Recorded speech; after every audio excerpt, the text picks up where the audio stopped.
Thank you, Daniel. You did a great job. This year's commencement speaker, local entrepreneur Paul Sunday, is a man whose story and his success serves as an excellent example of what our graduates can accomplish in the future. A 2001 graduate of OTC and a key player in the revitalization of downtown Springfield, Sunday is the owner-operator of a number of Springfield's most popular restaurants and lounges. In addition to taking a hands-on role in his businesses, Sunday is actively involved in the Springfield Area Chamber of Commerce and regularly involves each of his brands in various community charity events. It is my pleasure to welcome Paul Sunday.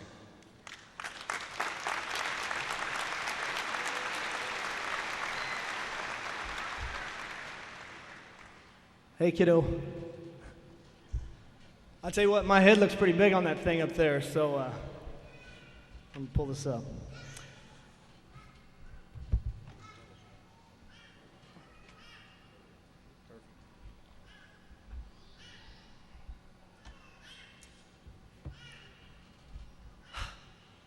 When I was first asked to be the commencement speaker, well, I thought this would be interesting. Did you guys even look at my grades? I'm not necessarily what you would consider an awesome student. When it came to studies, I was on the lighter side of advantage. A couple things came to mind. The first being, how many more times in my life will I ever get the opportunity to be a commencement speaker?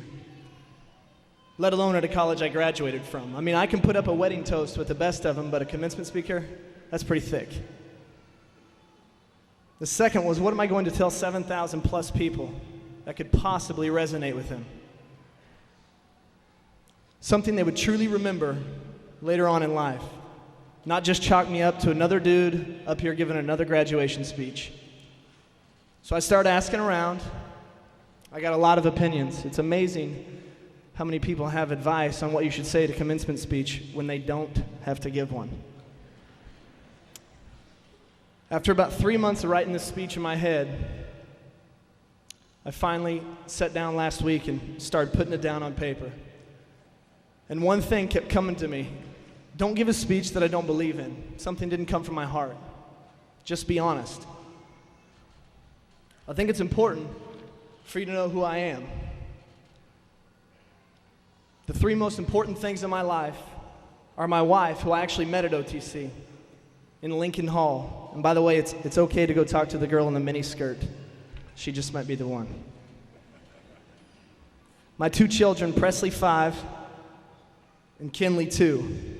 Most of the reason why I'm here today is my pursuit to be the man that my kids already think I am. I'm a guy who was raised by a mother who told me I can do whatever I want to do. I can be whatever I want to be. She instilled that fact in me. She simply said, you have to do it. She told me I didn't have to go to college. She told me I didn't have to get A's. But if I wanted to go to college, if I wanted to get A's, I had to do it. It was something I had to do. Growing up in a small town a few hours from here, when I was roughly 4 years old, after a long night of frustration and heartache, my mother looked at me and my sister. And she made a decision that our lives relied on her, no longer waiting on others for her to start living. Her successes have been self-made with an uncompromising mindset that she will succeed. Being raised by a woman with that much drive and passion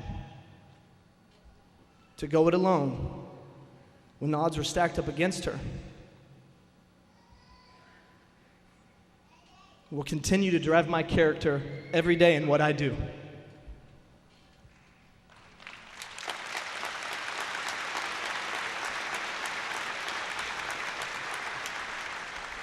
In my short 31 years of life, the things that have defined me are the experiences that I've had. I've never missed an opportunity to take the fork in the road. Our lives are not about planning fun, they're about having fun while we plan. I've spent years of my life traveling, and experiencing life. After returning to Springfield, I opened my first business in 2002 with not much more than a commitment to myself and my family that I will make this work. Actually, I started my first business when I was in 5th grade. My mom bought a Troy-built lawnmower from Sears. It was a push mower. And obviously it was my job to mow the yard. By the end of the summer, I had 20 yards. I would pull the mower behind my bike and I'd tie the weed eater onto it. Having an inborn business sense, by the next summer I'd had enough cash to buy a used ride lawnmower. It was a $350 1970s 12 horsepower pull start lawnmower. Now I'm in 6th grade, so when you're in 6th grade and you're about 100 pounds sopping wet, you can imagine what it takes to pull this lawnmower. After mowing one of my bigger yards, I turned the power off to my mower and I went up to get paid.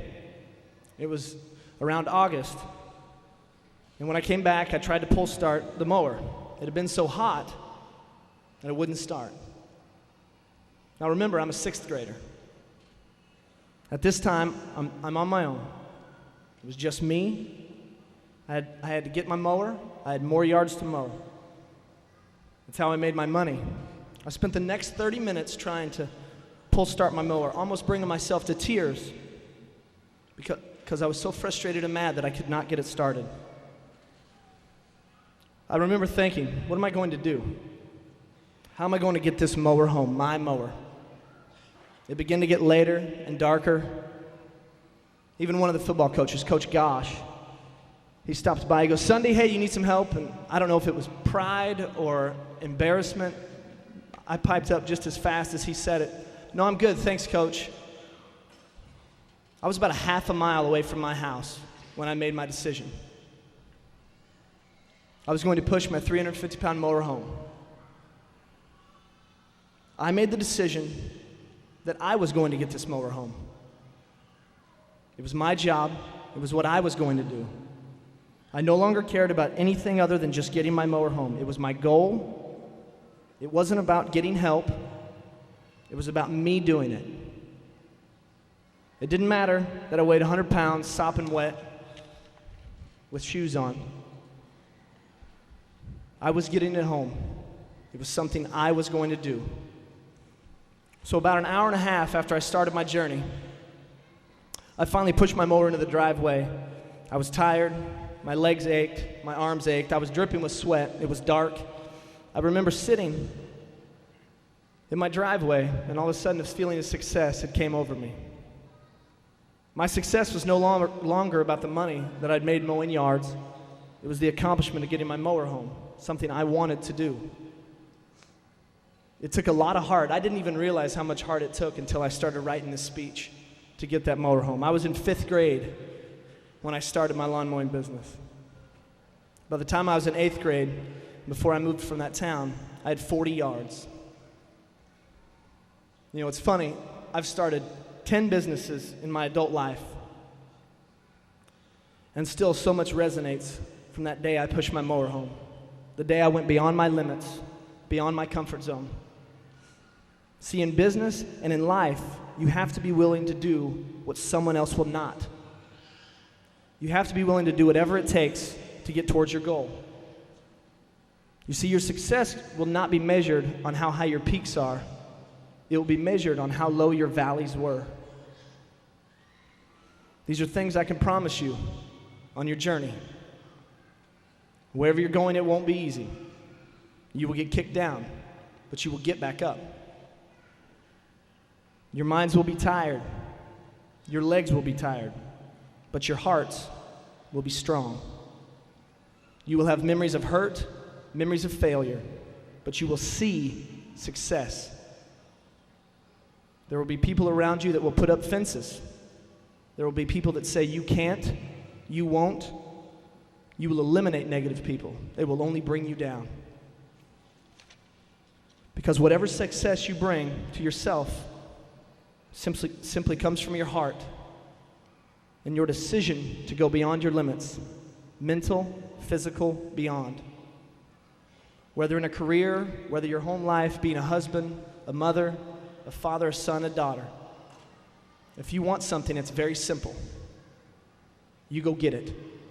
No excuses, no compromises. It's yours. Let your heart drive you, let your passion guide you, and let your mind protect you. Today you sit with one foot in the past and one foot in the future. Someone's knocking at the door. You going to open it? No matter where you came from, no matter how deep your valleys were, you sit here today. Some of you had it easier than others. Some of you barely made it. But all of you sit here today. Just because you may not know exactly where you're going does not mean you don't have direction. It's a marathon, not a sprint. And in the end, the people whose hearts are happy are the ones who will win. If your head's empty, your heart means nothing. Here's to all you've accomplished and all you're going to accomplish. Congratulations and cheers.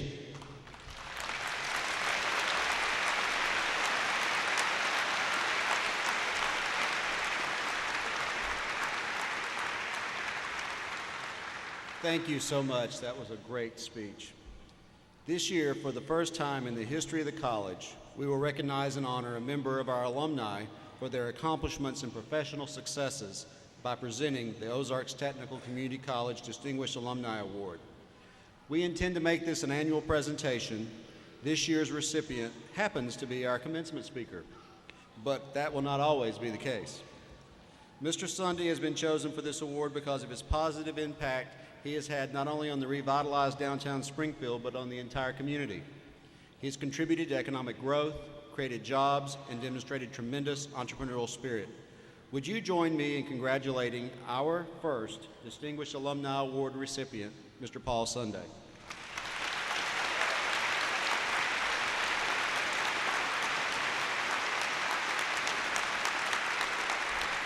I've already talked, guys. Thanks. Appreciate it.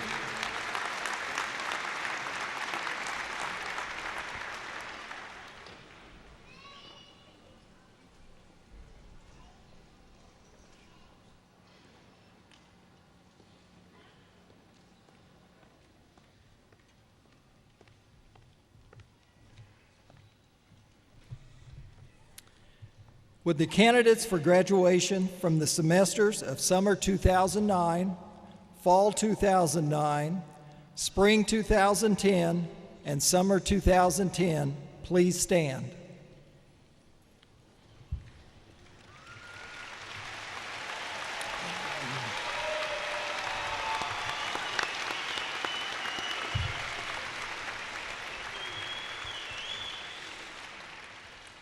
Dr. Higdon, these candidates have completed the necessary requirements for their chosen degree or certificate. It is with great pride that they are presented to you on behalf of the faculty of Ozarks Technical Community College. Upon the recommendation of the faculty and by the authority vested in me by the state of Missouri and the Board of Trustees of Ozarks Technical Community College, I hereby confer upon each of you the degree or certificate for which you have been recommended. Please hold your applause until all graduates are recognized. Will all the candidates, except those in the front row, please be seated?